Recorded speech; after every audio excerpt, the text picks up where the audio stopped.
Praise the Lord. प्रभूची स्तुती असो. तुम्हा सर्वांचे प्रभू येशू ख्रिस्तामध्ये स्वागत.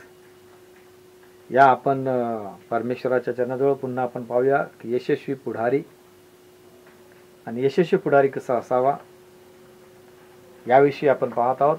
तर त्याविषयी आपण काही गोष्टी पाहिलेल्या आहेत मागील भागामध्ये. आणि आपण पाहिलेलं होतं की यशस्वी पुढारी हा शब्द युद्ध करत नाही. यशस्वी पुढारी श्रम करणाऱ्या शेतकऱ्यासारखा आहे. आणि आपण तिसरी स्टेप पाहूया की यशस्वी पुढारी हा वचनाची सेवा करणारा आहे. यशस्वी पुढारी हा वचनाची सेवा करणारा आहे. आणि म्हणून या माझ्या प्रियानो आपण वचन वाचूया. तिमोथेला दुसरं पत्र आणि दुसरा अध्याय आणि त्याच्यामधील 14 आणि 15 वचन. हे 14 वचन सुद्धा आपण पाहिले. ते पाहूया आपण. तू ह्या गोष्टींची त्यांना आठवण करून दे. त्यांना प्रभू समोर निक्षून सांग की शब्द युद्ध करू नका. ते कशाच्याही उपयोगी न पडता ऐकणाऱ्याच्या नाशास कारण होते. तू सत्याचे वचन नीट सांगणारा, लाज वाटण्यास कसले कारण नसलेला, देवाच्या पसंतीस उतरलेला काम करी असा स्वतःला सादर करण्यास होईल तितके तू कर. माझ्या प्रियानो, या ठिकाणी पौल सुंदर प्रकारे आपल्या तिमोथेला सांगत आहे. तिमोथे सेवक आहे आता, परंतु त्या तिमोथेला तो सांगत आहे की स्वतःला सादर करण्यास होईल तितकं तू प्रयत्न कर. स्वतःला सादर. आम्ही स्वतःला कसं सादर करतो करावे या ठिकाणी पौल सांगत आहे. तर तू सत्याचं वचन नीट सांगणारा. काय म्हटलेलं आहे? सत्याचं वचन नीट सांगणारा. हा माझ्या प्रियानो एक चांगला यशस्वी पुढारी काय देवाच्या वचनाची चांगल्या प्रकारे सेवा करतो. कारण सेवक हा जो आहे, हा जो पुढारी आहे, हा जगातील गोष्टीशी संबंधित तो नसतो, तर देवाच्या वचनाशी तो संबंधित असतोय. आणि म्हणून पुढारी या नात्याने सत्याचं वचन, जे सत्य आहे, मार्ग सत्य जीवन येशू ख्रिस्त आहे, जे सत्याचं वचन आहे, हे सत्याचं वचन नीट सांगणारा म्हटलेला आहे. काय? नीट सांगणारा, लाज वाटण्यास कसले कारण नसलेला आणि देवाच्या पसंतीस उतरलेलं काम करे.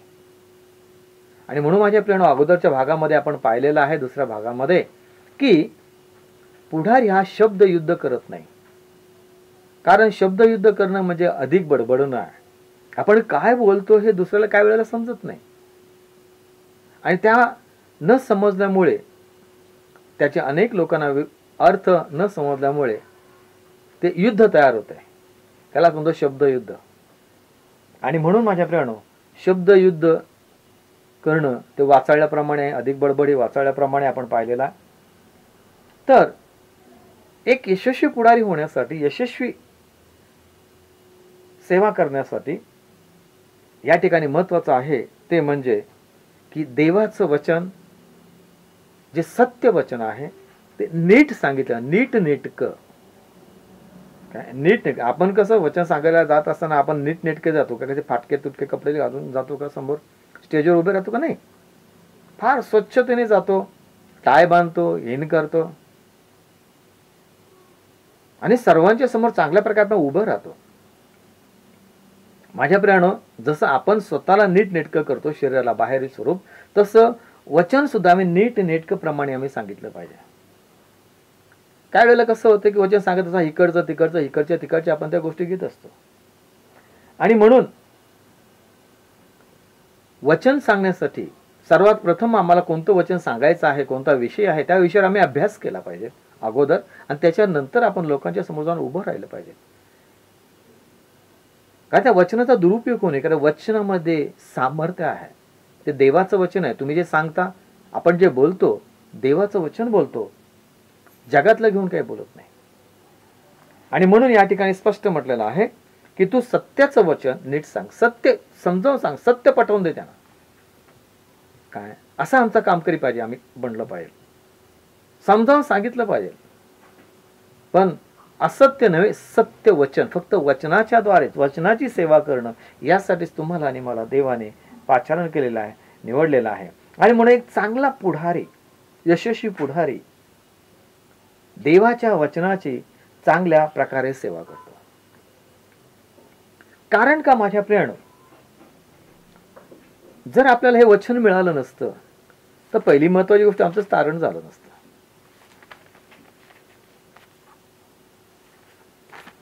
तुमचं तारण वचनाच्या द्वारे झालं, वचन मिळालं म्हणून, हो ना. आणि आमचं जन्म जो आहे हा सुद्धा वचनानेच झालेला. कारण आपण पाहिलं याकोबाच्या पुस्तकामध्ये, याकोब म्हणतो 18 वचनामध्ये, कारण त्याच्या सृष्ट वस्तूतील जसे काय प्रथम फळ व्हावे म्हणून त्याने स्वतःच्या इच्छेने आपणाला सत्य वचनाने जन्म दिलाय, सत्य वचनाने जन्म दिलाय. आमचा जन्म वचनाच्या द्वारे, सत्य वचन म्हणजे शब्द, देवाचा शब्द, देवाच्या शब्दाच्या द्वारे आमच्यामध्ये जीव आलेला आहे, आमच्यामध्ये प्राण आलेला आहे, आमच्यामध्ये आत्मा आलेला आहे, देवाच्या सत्य वचनाच्या द्वारे. त्यामध्ये सामर्थ्य आहे. उत्पत्ती या पुस्तकामध्ये पाहिलं तर मनुष्य बनवला तो कसा होता, मातीचा पुतळा होता, पण त्याच्यामध्ये देवाने आपला श्वास फुकला, आपला शब्द त्याच्यामध्ये घातलेला आहे. तुमच्या आणि माझ्यामध्ये देवाचा शब्द आहे, सत्य वचनाने आमचा जन्म झालेला आहे माझ्या प्रियानो. आणि म्हणून आपण देवाच्या वचनाची चांगल्या प्रकारे सेवा केली पाहिजे. देवाचं वचन आम्ही सत्य जे आहे ते नीट समजावून सांगितलं पाहिजे. कारण त्यासाठीच तुम्हावरती, माझ्यावरती पवित्र आत्म्याचा सिक्का मारण्यात आलेला आहे. आपण काही वेळेला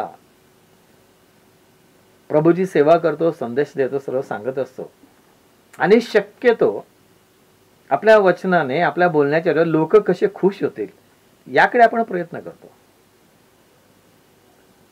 लोकांनी टाळ्या वाजवाव्या म्हणून काहीतरी जोक करत असतोय,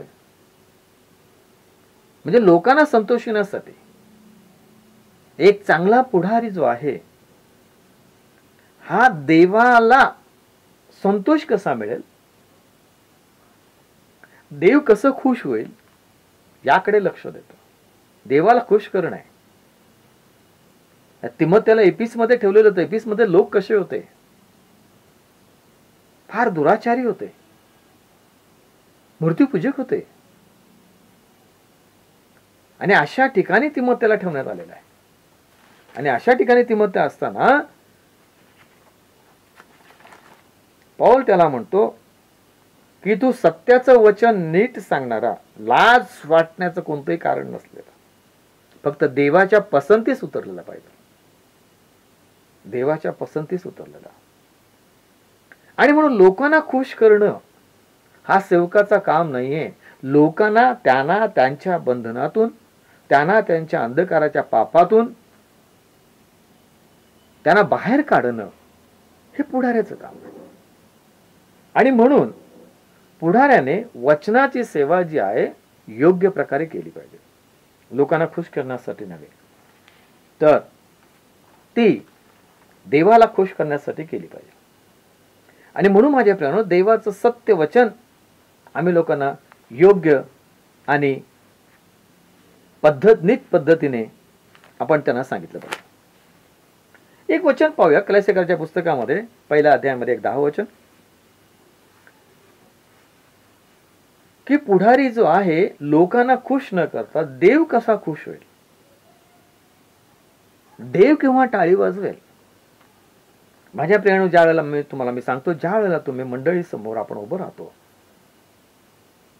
स्टेजवर आपण उभं राहतो, आपल्या समोर अनेक लोक असतात, 100, 200, 300, 400, 500 अनेक लोक असतात, आणि आपल्याला अपेक्षा असते की त्या लोकांनी टाळ्या वाजवाव्या, त्या लोकांनी वाहवा म्हणावं, ही आपली अपेक्षा असते. पण त्याच्या पलीकडे आपण गेलं पाहिजे. कारण लोकांना काय त्यांच्या मनासारखं मिळालं मग ते फार आनंदाने उड्या मारतात, मग त्यांच्या मनासारखं नाही झालं मग ते नर्वस होतात. म्हणून आपण जास्तीत जास्त त्याच्यामध्ये मसाला भरत असतोय, आणि मसाला भरून लोकांच्या समोर मारतो. त्या वचनामध्ये आपण वेगवेगळा मसाला भरतो. जसं मला वाटतं की आपण जेवणामध्ये ते बैगन मसाला म्हणून बनवतात आणि त्याला उभं कापतात आणि त्याच्यामध्ये वेगवेगळ्या प्रकारे मसाला भरतात. फार चविष्ट, फार सुंदर लागतो खायला मसाला. म्हणून अशा प्रकारे देवाच्या वचनाला आपण काय करतो, मसाला घेतो, तो मसाला भरतो, मग इकडून मसाला घेतो, तिकडून मसाला घेतो, तिकडून मसाला घेतो, आणि तो मसाला भरून आम्ही लोकांना सांगतो, जेणेकरून की लोक टाळ्या वाजवावे, त्याने खुश व्हावे. म्हणजे त्याच्यामध्ये अर्ध देवाचं वचन असतंय आणि अर्ध जगाचं वचन असतं. मी असं म्हणत नाही चुकीचं आहे, कारण आम्हाला दाखले द्यायला पाहिजेत, कारण येशू ख्रिस्ताने सुद्धा पुष्कळ दाखले दिलेले आहेत.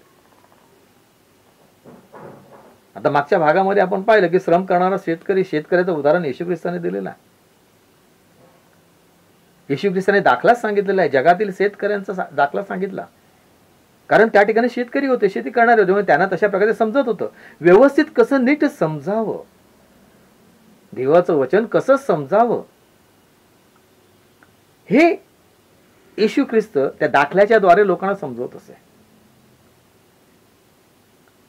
म्हणून तिमोथेला पौल म्हणतो की सत्याचं वचन नीट सांगणारा, कसं नीट सांगणारा माझ्या प्रेम. नुसतं इकडचं तिकडचं घेऊन नाही, नुसतं शेत काय त्याने घेतलं नाही, त्याने घेतलं बी घेतलं. म्हणजे वचन जे आहे, तुम्ही जे वचन सांगता ते कुठे पडतं त्यांनी सांगितलं. जमीन म्हणजे आमचं अंतःकरण होतं. काही बी वाटेवर पडलं, काही बी खडकाळीत पडलं, काही बी काटेरी झुडपामध्ये पडलं, आणि काही बी सुपीक जमिनीमध्ये पडलं. म्हणजे एवढं नीट त्याने समजून सांगितलं की देवाचं वचन कसं फलद्रूप होतं, देवाचं वचन कसं आशीर्वादित करतं लोकांना. ते आशीर्वादित करण्यासाठी कशाची गरज आहे ही येशू ख्रिस्ताने त्या ठिकाणी दाखवून दिली माझ्या प्रियानं. आणि म्हणून त्याने दाखला घेतला, कारण लोकांना माहित असतं, कारण ते नांगरणी करत असतात, शेतकरी शेती करणं असतं, त्यांना नांगरावं लागतंय, कडक जमिनीमध्ये बी पेरत नाहीत. कारण तुम्ही जे स्टेजवर उभे राहून लोकांच्या समोर संदेश देता,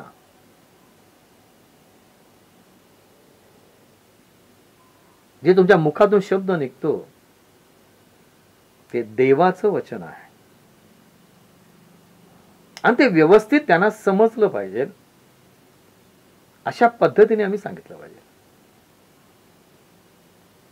म्हणजे त्यांना ते कसं समजेल हे त्याची मांडणी करून सांगणं हे फार गरजेचं आहे. आणि म्हणून त्यासाठी उठलं सुटलं आपण गेलं, ताबडतोब वचन सांगितलं, काढलं पवित्र शास्त्र, उघडलं, एक शास्त्रभाग वाचला आणि त्याच्यावर थोडासा एक अर्धा तासाचा संदेश दिला माझ्या प्रियानो, असं नाहीये. तर नीट सांगण्यासाठी आम्ही योग्य तो नीट त्याचा अभ्यास केला पाहिजे, वचनाचं मनन केलं पाहिजे, मग त्याचं निरीक्षण केलं पाहिजे, त्याचे अर्थ काढले पाहिजे, आणि ते लागूकरण केलं पाहिजे. कुठे? पहिल्यांदा स्वतः. पौल बघा त्या ठिकाणी काय म्हणतो, स्वतःला सादर करण्यास, स्वतःला सादर करायचंय तुम्हाला समोर, म्हणजे स्वतः तुम्ही नटलं पाहिजे. सादर करणं म्हणजे की सजवणं. जसं आपण लोकांच्या स्टेजवर आपण उभं राहतो, लोकांच्या समोर उभे राहतो, फार नटून सजून उभं राहतो, असं वंगाळासारखं, म्हणजे कसं तरी उभं राहत नाहीये. आपण स्वच्छ टाप टीप टाय बांधून सूट बूट घालून आपण लोकांच्या समोर जातो, म्हणजे सादरीकरण करत आहे. कारण एक सेवक हा तो देवाचा सेवक आहे, देवाचं वचन सांगणार आहे, तो कसा असावा आम्ही सादर करतो. आणि म्हणून पौल तिमोथेला म्हणतो की स्वतःला सादर करण्यास होईल तितकं कर. सादर करण्यास, माझ्या प्रियानो, बाहेरील रूप जे आहे याचं सादरीकरण करतो, पण आपल्या अंतकरणातलं जे रूप आहे ते आम्ही सादरीकरण केलं पाहिजे. जे अंतकरण आम्ही बोलणार आहे ते तुमचे शब्द नसणार आहेत, जगाचे शब्द नाही आहेत, तर ते देवाचे शब्द आहेत. आणि म्हणून देवाचं वचनाची नीट मांडणी करून आम्ही ते वचन सांगितलं पाहिजे, एक यशस्वी पुढारी होण्यासाठी. आणि म्हणून आम्ही एक योजना राबवलेली आहे लोकांना समजण्यासाठी, की बायबल स्टडी अभ्यास म्हणजे BHG ग्रुप, म्हणजे बायबल स्टडी ग्रुप म्हणून सुरू केलंय. आणि त्याच्यामध्ये 4 मुख्य उद्देश आहेत बायबल स्टडी ग्रुपचे आमचे, की देवाबरोबर सहभागिता करावी. पण देवाबरोबर सहभागिता कशी करणार? देवाबरोबर सहभागिता करण्यासाठी आम्हाला देवाच्या वचनाचा अभ्यास केला पाहिजे. का अभ्यास केला पाहिजे? कारण ते देवाचं वचन आहे. उठसूट कसंही सांगून जमणार नाही, त्या वचनाला अर्थ आहेत. आणि म्हणून बायबलमध्ये म्हटलेलं आहे की त्याच्यातील एक काना किंवा मात्रा कोण काढू शकत नाही, किंवा त्याच्यामध्ये काना किंवा मात्रा आपल्या मर्जीने त्याच्यामध्ये अधिक कोण वाढवू शकत नाही. माझ्या प्रियानो,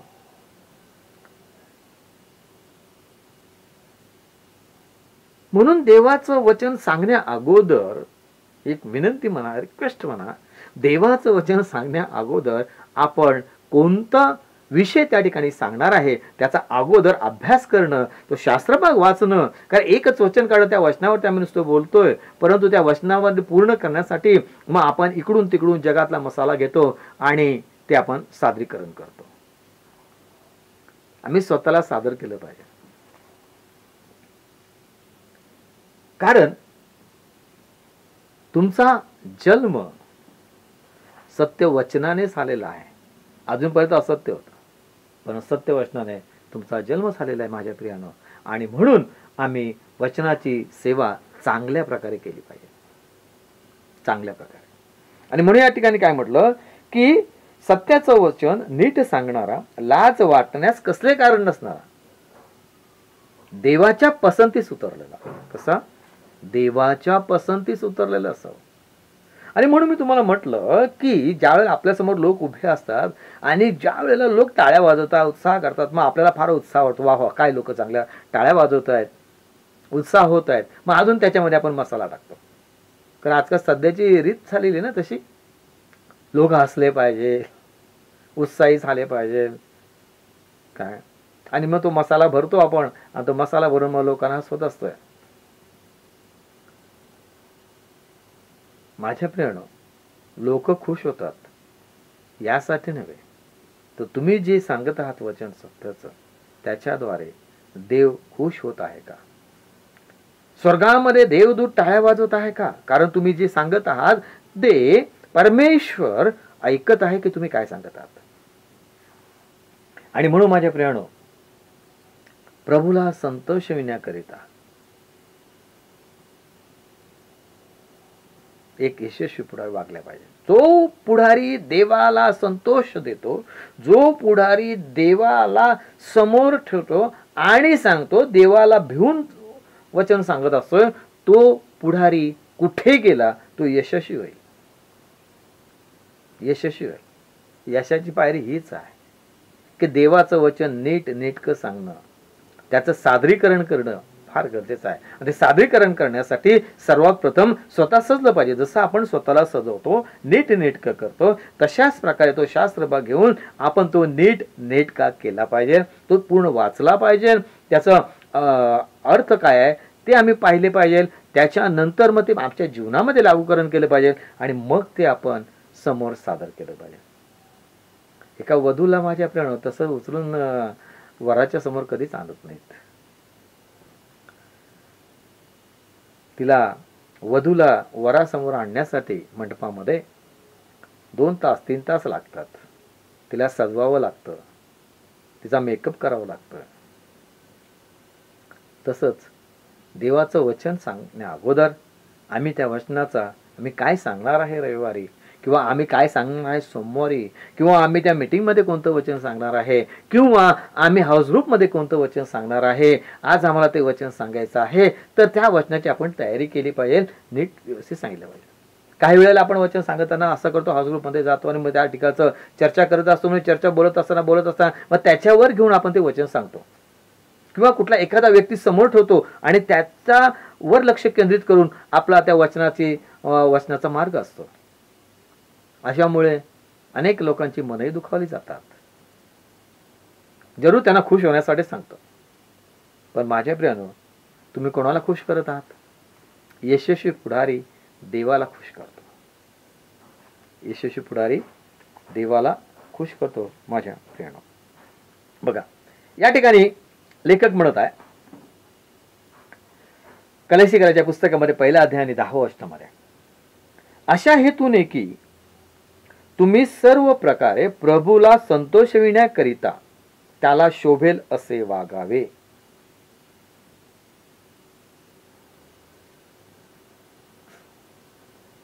कोणाला संतोषविण्याकरिता? देवाला, प्रभूला. ज्या देवाने आम्हाला सत्यवचनाद्वारे आम्हाला जन्म दिलेला आहे, त्या देवाला संतोषविण्याकरिता आपण शोभेल असं वागावं.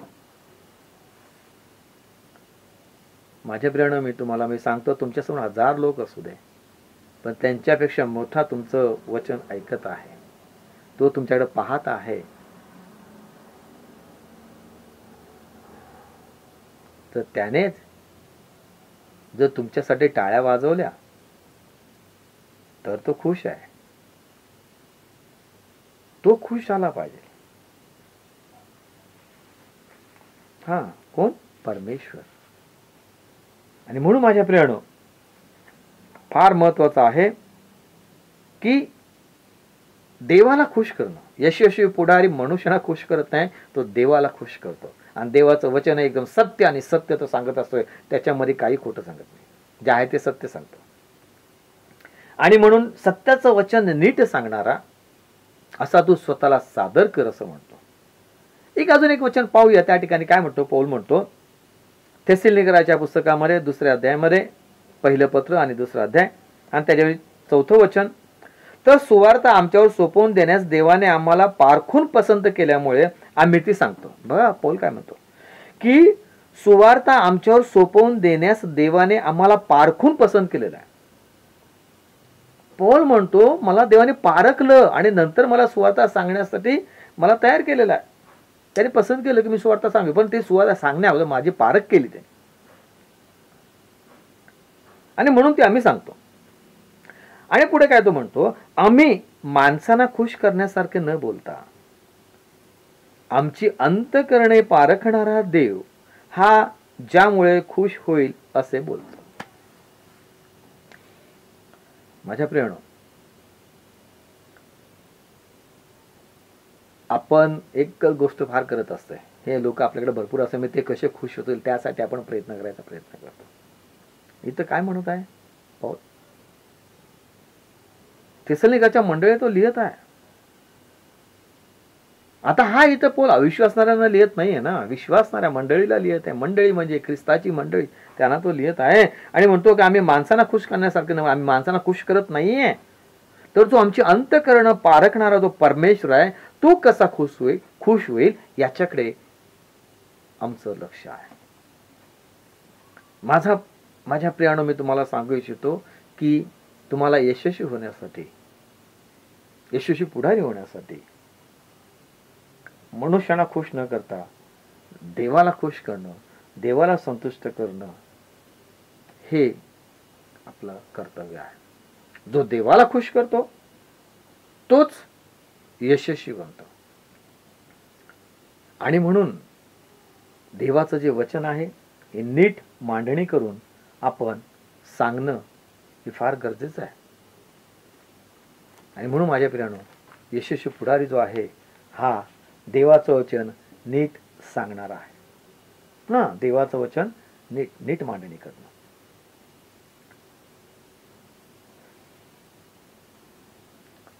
जर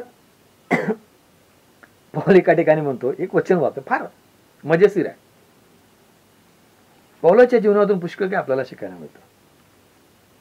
गलतिकाच्या पुस्तकामध्ये पौल म्हणतो, मी जर माणसांना खुश करत राहिलो ना काय, तर मी देवाचा, ख्रिस्ताचा दास बनू शकत नाही. आम्ही मनुष्याला खुश करण्याचा प्रयत्न करत असेल तर माझ्या प्रियानो, आपण दास नाहीये. ते सगळे गौरव आपण स्वतः घ्यायचा प्रयत्न करतो.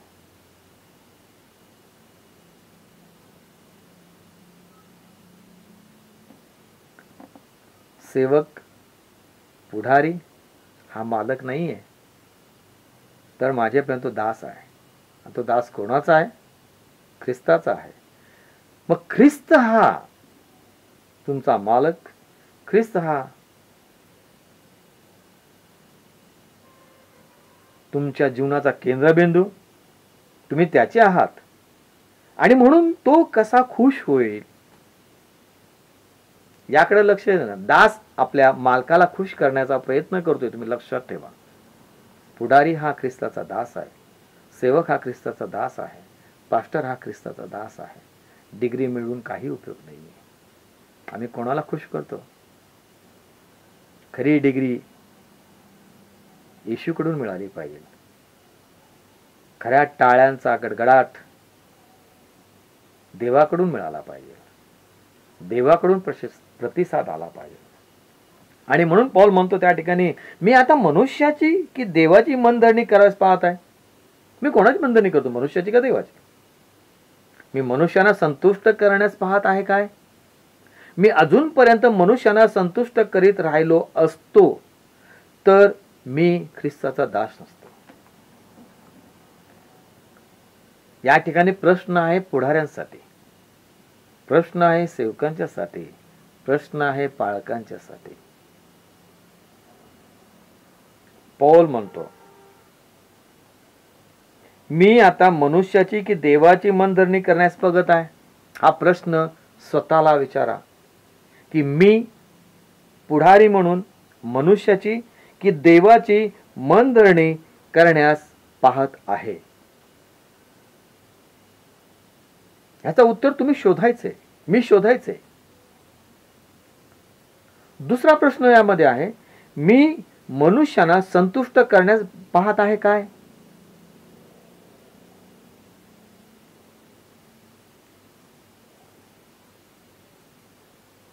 पहिला प्रश्न, मी मनुष्याची की देवाची मनधरणी करत आहे? दुसरा प्रश्न, मी मनुष्यांना संतुष्ट करत आहे काय?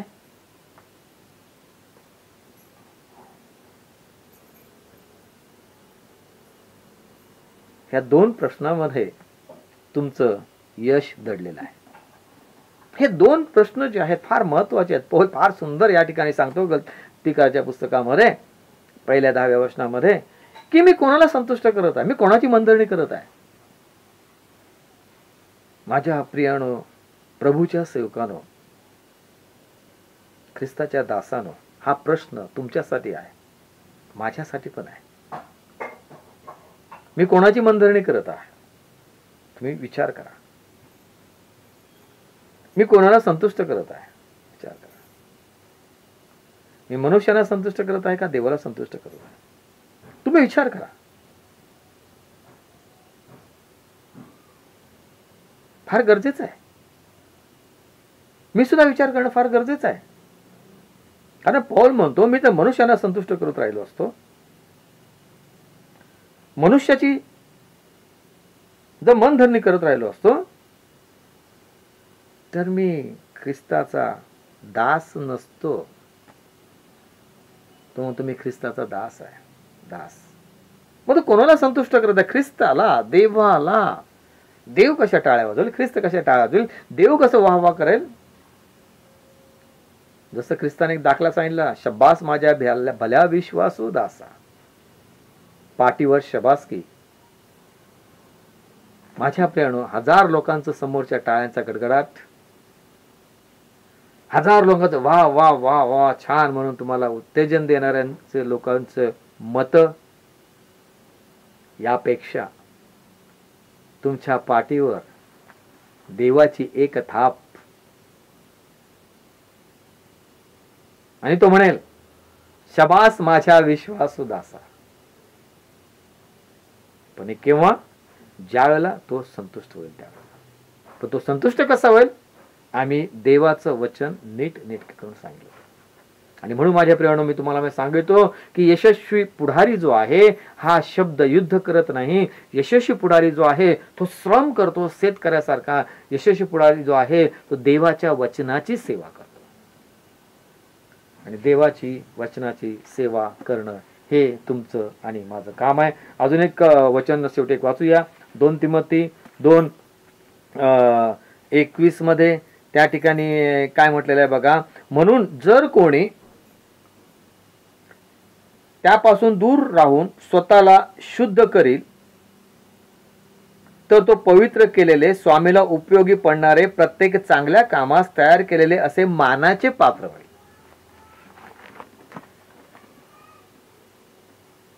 देवाने तुमच्या पाठीवर शबासकी दिली. तुम्ही एक चांगलं देवाच्या मानाचं पात्र आहात. तुम्ही यशस्वी आहात. तुम्ही देवाच्या वचनाची चांगल्या प्रकारे सेवा करता. सत्याचं वचन नीट सांगता. प्रभूला संतोषविण्यासाठी कार्य करता. आणि देवाच्या राज्यात मानाचं पात्र बनता. यशस्वी पुढारी तुम्हाला मी सांगतो, पहिली गोष्ट तो म्हणजे शब्द युद्ध तो करत नाही, श्रम करत असतो.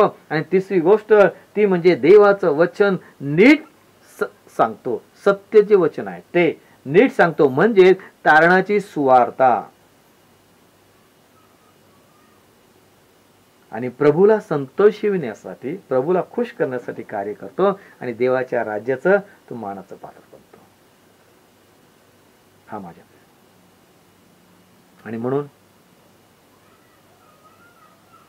फार महत्वाचं आहे यशस्वी होण्यासाठी की आम्ही शब्दयुद्ध करू नये, श्रम करावे आणि जे सत्य वचन आहे की सत्य वचन योग्य प्रकारे लोकांना समजावून सांगावे, सत्य वचनाची सेवा करावी, जगाची सेवा करू नये. प्रभू करो तुम्ही चांगले देवाचे सेवक आहात, चांगले पुढारी आहात, तुम्ही यशाकडे वाटचाल करीत आहात. आणि माझा विश्वास आहे की हा जो यशस्वी पुढाऱ्याचा सिद्धांत आहे की तो कसा पाहिजे, तर ते टप्पे आहेत. आम्ही टप्पे समजून घेणं, स्वतःला परीक्षण करणं, ही परीक्षा आपल्यासाठी ही काय आहे, आपल्यासाठी परीक्षा आहे.